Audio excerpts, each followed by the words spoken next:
Everybody that's struggling is going through a belief system. They are manifesting that struggle unconsciously. They're not doing it with intent. That's why I can't say that they're doing something that is shooting themselves in the foot, because they're not doing it with conscious intent. It's coming from their unconscious program. You can't talk negative and expect to live a positive life. You can't talk defeat and expect to have victory. You can't talk lack, not enough, can't afford it, never get ahead, and expect to have abundance. If you have a poor mouth, you're going to have a poor life. If you don't like what you're seeing, start sowing some different seeds. You have to really face the ruthless reality, the ruthless truth, that what you're getting in your life is a direct result of your beliefs. Your beliefs are controlling your thoughts are controlling your actions are controlling what the experience you're getting out in the real world. So back it all the way to the beliefs again. We got to find out, what are the beliefs creating the reality you have? Change those beliefs. You're going to have different thoughts, you're going to have different actions, you're going to have different results. It's going to be this domino effect. It's got to start, not with the actions out here. It is one way to begin it, but I find it easier, more efficient and effective to come all the way back. Start there. Power begins from within.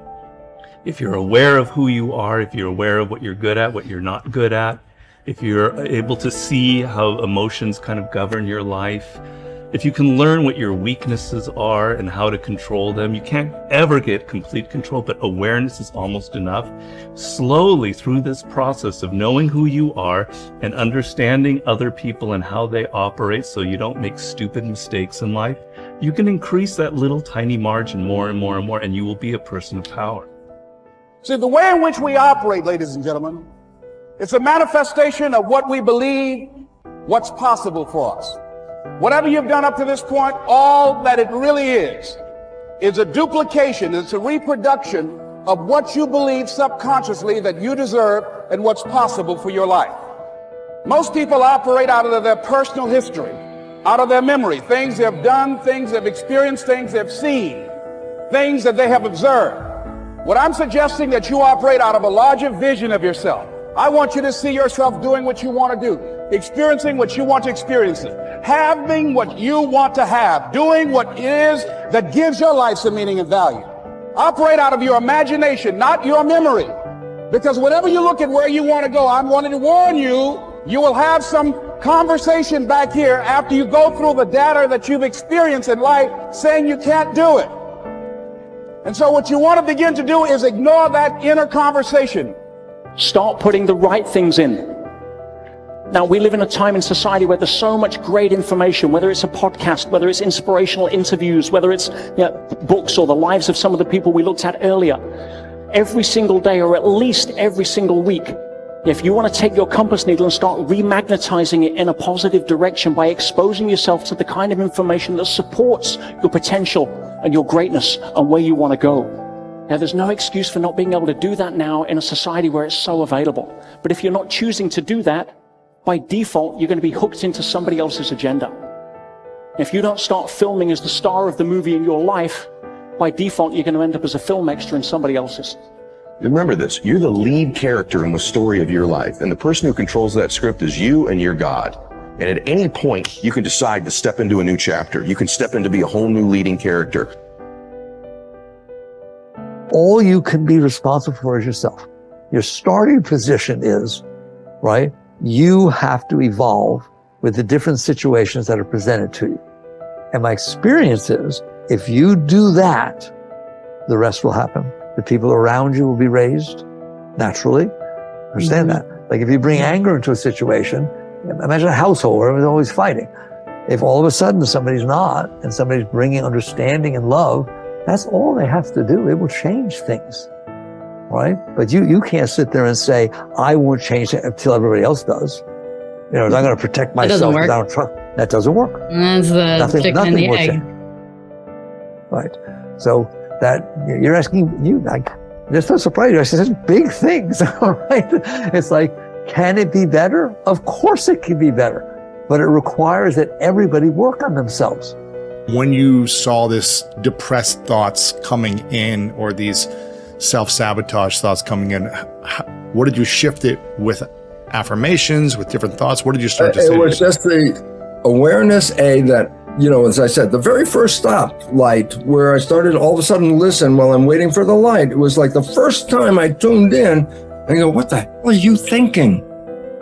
That was the most important thing, because then the habit of not going there anymore, starting to realize, this is why am I thinking this negative thing? Turn around, make a positive statement right now, because that negative one is taking you on and just a repetition of this behavior become habitual. So, and habits are great. Why? No effort. I love habits. Why? You don't even have to think about them. They do it automatically, So if you put in these really great habits, you can walk through the day and think anything you want, do anything you want, and your habit, if they're good ones, will just guide you perfectly through here without even being involved with thinking. That's the game. The game is, what is heaven to you? Then program that's your life. And then guess what? The 95% of the day manifesting heaven while you're not even thinking about it. And the way that you countermand the fear of failure, whenever you think of something that is fearful, you say the words which override these words. The words are, I can do it. I can do it. I can do it. I can do it. Tell your kids you can do it. Tell your spouse you can do it. Tell your friends you can do it. Tell people who are looking at a new challenge you can do it. Start a business you can do it. Call on a big customer you can do it. Just tell people you can do it, because every single time you reinforce somebody else, you reinforce your own courage. What is the word encourage? It is to instill courage into. When you encourage other people, you actually encourage yourself. And remember, fear is the big enemy. Our job is to get rid of this fear of failure. This fear of failure that holds us back and paralyzes us. Imagine if you weren't afraid of anything in the whole world, what a difference it would make.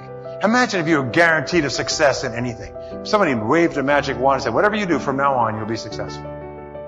And you went out here and you could do anything, call on anybody, go anywhere, start anything, try anything, and you'd be successful.